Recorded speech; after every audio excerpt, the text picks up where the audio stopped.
The Workers' Party also notes that there have been some elements in our society, or perhaps from abroad, that have used Sika as a dog whistle, masquerading racism for genuine economic concerns.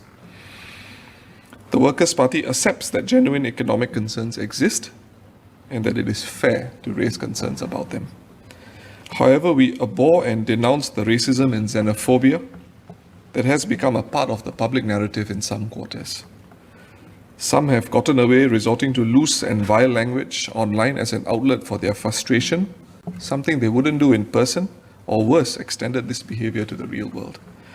This can never be right and must also be rejected and condemned. I now move on to the second part of my speech, public perceptions on job insecurity. Mr. Speaker, the government would accept that there have been long simmering emotions amongst a sizable number of Singaporeans surrounding Sika, and more generally over the perception that Singaporeans are denied fair opportunities in the job market. Some of this has resulted in highly charged conversations and incidents both online and offline, even without the PSP's focus on this subject. Immigration and the job prospects of locals are not only issues for Singaporeans. Globalization has meant that the local populations of many countries, particularly advanced economies, share such concerns. As a young nation, these feelings of insecurity and dislocation can shake our national cohesion, with the country being unrecognizable to the one many of us grew up in. Job displacement is very emotionally jarring, especially when your HR department tells you that your role has been made redundant, only for you to later find out that your job has been rejigged and filled by a foreigner.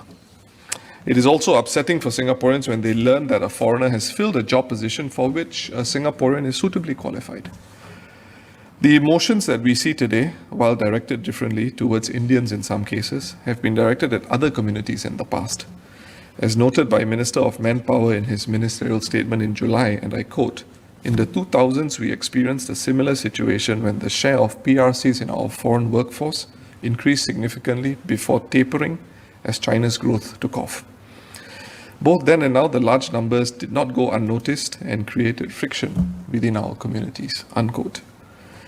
An important distinction between the vitriol directed against the PRC workers was that many of them were employed in low middle income sectors, while there has been an acute focus on Indian professional workers today. Today, the influx of employees of Indian ethnicity, not all of whom are from India, some are from the US and elsewhere, taking up competitively paying jobs has also activated emotions in not a small number of Singaporeans. Some ask, why can't our people do those jobs? After all, our students score so well on standardized tests. Our much vaunted education system should have put our workforce in a much better position. This is a subject MP Gerald Giam will speak on more about in his speech. Our sense of home is also affected when some EP and S-Pass holders struggle to speak, let alone communicate in our workplace lingua franca, English, which represents a fundamental basis around which we organize public affairs in Singapore. When this happens, some Singaporeans stop feeling that we are one Singapore, all rowing in the same direction.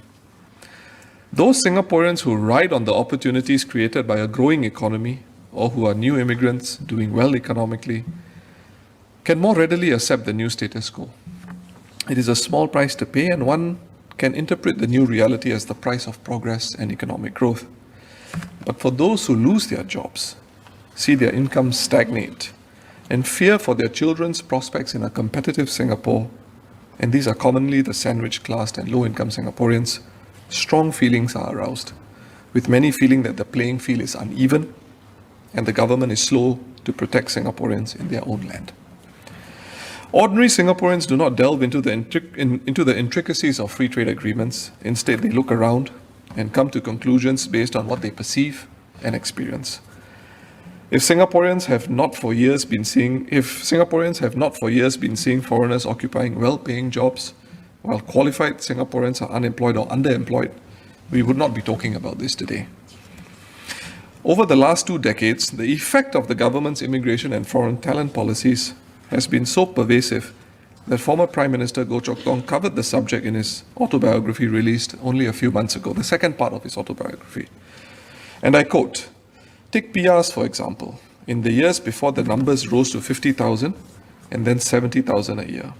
It was nearly 80,000 in 2008. I was surprised and annoyed.